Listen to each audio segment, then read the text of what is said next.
नमस्कार, आदाब, सत श्री अकाल। इस वक्त हम मौजूद हैं गोला गोकरणनाथ में। हमारे पास में मौजूद हैं अजान प्रधान, वर्तमान प्रधान विपिन कुमार यादव जी, जो काफ़ी कम उम्र में प्रधान बने हैं। और जैसा कि देख रहे हैं कि इस वक्त रोड पे भी काफ़ी ट्रैफिक जाम है। जैसा कि योगी आदित्यनाथ अभी अभी एक जनसभा को संबोधित करके अभी अभी यहाँ से निकले हैं। यहाँ भीड़ बहुत ज़्यादा है। और यादव जी ने, जैसा कि ये असमय चुनाव हो रहा है, स्वर्गीय अरविंद गिरी जी के ना होने में, निधन पर ये चुनाव होने जा रहा है। और अभी 6 माह हुए हैं। उनका बेटा भाजपा से प्रत्याशी घोषित हो चुका है, अमन गिरी। और विपरीत पार्टी में विनय तिवारी, जो समाजवादी पार्टी से प्रत्याशी हैं। इसमें गोला में ये समझ लीजिए कि विधानसभा बन गई है। दोनों पार्टी के नेता इस वक्त लगभग 100 के करीब में नेता यहाँ पर स्टे कर रहे हैं। और हम चाहेंगे कि यादव जी इस चुनाव को लेकर के अपने विचार व्यक्त करेंगे। क्या कहना चाहेंगे? विपिन जी, आपका बहुत बहुत स्वागत है यूपी खबर पर। धन्यवाद शर्मा जी। सबसे पहले तो मैं यहाँ आए हुए समस्त लोगों को, जनता को, और जो प्रतिनिधि यहाँ चुनाव में लगे हैं उनको सबको मैं प्रणाम करता हूँ। और मैं ये उपचुनाव में आप सब लोगों को अवगत कराना चाहता हूँ कि ये माननीय विधायक अरविंद गिरी, स्वर्गीय अरविंद गिरी जी की सीट है। चुनाव उन्हीं का सुपुत्र अमन गिरी ही जीतेंगे। और जो भ्रांतियाँ लोग फैला रहे हैं कि ये नहीं किया, वो नहीं किया, तो अभी चुनाव हुए मात्र 6 महीने हुए थे। 6 महीने में उनका स्वर्गवास आकस्मिक हो गया है। सरकार भी कर रही है, गौशाला भी जो बनी हुई हैं उनको बड़े पैमाने में थोड़ा बढ़ा रहे हैं। बढ़ाने में धीरे धीरे जानवरों की व्यवस्था हो जाएगी। और माननीय मुख्यमंत्री जी हमारे आज बता ही गए हैं कि फैक्ट्री चालू होने से पहले पिछला पूरा भुगतान आपको मिलेगा, उसके बाद ही फैक्ट्री चालू होगी। अगर ये नहीं करते तो उन पर मुकदमा दर्ज हो जाएगा। तो आप सभी लोगों से, क्षेत्रवासियों से और विधानसभा के समस्त लोगों से मेरी अपील है कि आप लोग भारतीय जनता पार्टी को वोट देकर के कमल वाला निशान पे बटन दबा करके अब माननीय अमन गिरी को विधायक बनाए, ताकि क्षेत्र का विकास हो सके। सरकार भारतीय जनता पार्टी की है, सरकार तो बननी नहीं है, लेकिन हाँ इतना ज़रूर हो जाएगा कि अगर दूसरा कोई विधायक जीतेगा, क्षेत्र का विकास रुक जाएगा। तो अगर आप लोग क्षेत्र का विकास चाहते हैं तो माननीय अमन गिरी को विधायक बनाएं, और अरविंद गिरी जी को यही सच्ची श्रद्धांजलि होगी। धन्यवाद।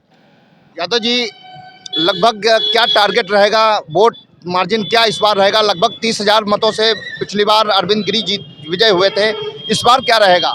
देखिए, जितना मत पड़ेगा उसका 35% वोट जो है समाजवादी पार्टी को मिलेगा, और 58% वोट जो है भारतीय जनता पार्टी को मिलेगा। अब आप ये अनुमान लगा लें, जितना पड़ेगा उतने उसी हिसाब से मार्जिन रहेगा। शेष जो 6-7% वोट है वो अदर और उसमें नोटा में जाएगा। सवाल ये उठता है कि आप कह रहे हैं कि इस सीट को जीतने के बाद भाजपा के लोग सही माने में स्वर्गीय अरविंद गिरी को सच्ची श्रद्धांजलि देंगे। समाजवादी पार्टी के लोगों का कहना है कि हम इस सीट को जीतकर नेताजी माने स्वर्गीय मुलायम सिंह यादव जी को सच्ची श्रद्धांजलि देंगे। तो इसको लेकर के कैसे आप देखते हैं इसको? देखिए, माननीय नेताजी मुख्यमंत्री हुआ करते थे, ना कि विधायक हुआ करते थे। ये सीट जीत करके, विधानसभा जीत करके हम विधायक जी को श्रद्धांजलि देंगे। आगे भविष्य में उनके समाजवादी पार्टी वाले लोग जीते तो मुख्यमंत्री उनके सुपुत्र को बना के दे तो उनके लिए श्रद्धांजलि होगी। विधानसभा जीतने उनके लिए श्रद्धांजलि नहीं होगी।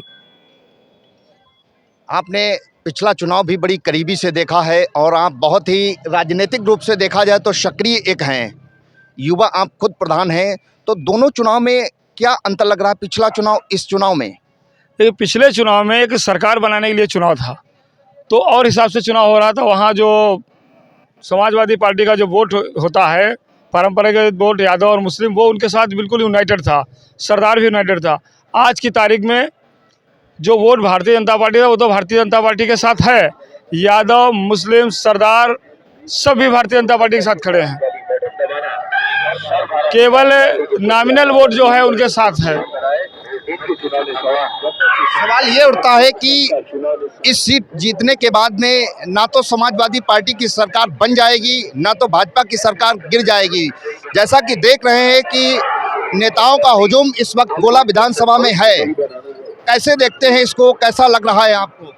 देखिए, उपचुनाव है, सारे नेता लगाए गए हैं इस चुनाव में, तो अपनी अपनी जिम्मेदारी वो निभा रहे हैं, चाहे पक्ष के नेता हों चाहे विपक्ष के नेता हों। लेकिन जैसे कहा जाए कि सरकार पे कोई असर नहीं पड़ेगा, लेकिन विधानसभा पे तो असर पड़ेगा। अगर विधानसभा में दूसरा प्रत्याशी जीतता है तो हमारी विधानसभा पे असर पड़ेगा, हमारी विधानसभा का विकास रुक जाएगा, कोई काम नहीं हो पाएगा, हम लोग तो 5 साल के लिए पीछे चले जाएंगे।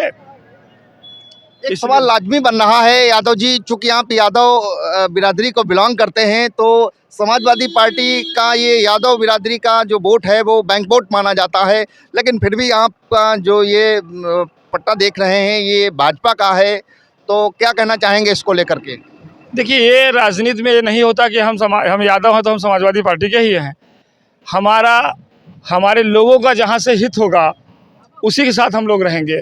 हम लोग राजनीति करने वाले हैं तो हम लोगों के, हमारे वोटरों का, हमारे लोगों का जहाँ से हित हो रहा है हम उस पार्टी के साथ रहेंगे, जहाँ हित नहीं होगा उनके साथ नहीं होंगे। और माननीय स्वर्गीय अरविंद गिरी जी का ये था, उन पे ये नहीं लगता था कि हम यादव हैं या वर्मा हैं या कोई अन्य जाति के। उनका एक ही नारा हुआ करता, एक ही नारा, भाईचारा। तो वो सबको एक साथ लेकर चलते थे, एक ही धागे में पिरो के रखते थे, तो उनके साथ में ये नहीं होता है। ये भी एक आरोप लग रहा है कि यदि अमन गिरी जीतते हैं तो विधायकी कई लोग चलाएंगे उसको। आप मेरा इंडिकेशन समझ रहे होंगे, यहाँ तक कि लोगों ने ओपनली बिल्कुल कह दिया, तो इसको लेकर के क्या आप सफाई देंगे बतौर एक भाजपा कार्यकर्ता होने के नाते? मैं इसके लिए सबसे पहले यही बताऊंगा कि मैं स्वयं प्रधान हूं। हमारे पिताजी 5 बार प्रधान रहे, ब्लॉक प्रमुख भी रहे। मैं प्रधान हूं तो मैं अपने हिसाब से प्रधानी करता हूं। हमें उनसे जो सलाह लेनी है वो कमरे के अंदर बैठ के सलाह लेता हूं। पब्लिक प्लेस में हम प्रधान हैं तो हम अपने हिसाब से काम करते हैं।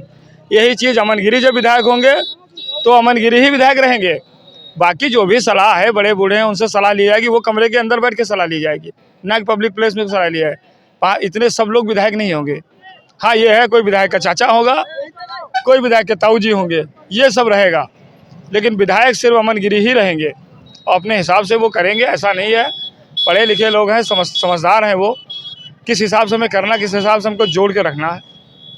अपने पिताजी के लोगों को भी उनको जोड़ना है और अपने साथ वालों को भी जोड़ना, ये तो उनकी जिम्मेदारी होगी। और ये है कि असमय उनको जिम्मेदारी मिली, थोड़ी मेहनत करनी पड़ेगी उनको जिम्मेदारी निभाने में। बाकी होशियार हैं, जिम्मेदारी निभाएंगे। ये जो गलत अफवाह है कि ये सब विधायक हैं, ये गलत अफवाह है, हम इसको नहीं मानते। आखिरी आपसे कहना है कि बतौर भाजपा कार्यकर्ता और एक जिम्मेदार प्रधान होने के नाते, युवा भाजपा नेता और युवा प्रधान होने के नाते 139 गोला विधानसभा की जनता से चुनाव को दृष्टिगत रखते हुए क्या अपील करेंगे? हम पूरी जनता और पूरे विधानसभा के लोगों से यही विनम्र निवेदन करके यही अपील करते हैं कि 3 तारीख को आप सभी लोग ज़्यादा से ज़्यादा संख्या में वोट डालें। ये न कहें कि जीत तो वो जाएंगे, हम नहीं भी वोट डालेंगे तो भी क्या फ़र्क पड़ेगा। जितने लोग भी, हम अपील करते हैं कि जितने लोग भी 10 किलोमीटर के एरिया में हैं वो सभी लोग सुबह जा कर के 3 तारीख को पोलिंग स्टेशन पर जा कर के वोट डालें। जितनी ज़्यादा संख्या में वोट डालेंगे उतनी ज़्यादा मार्जिन से हमारी जीत होगी।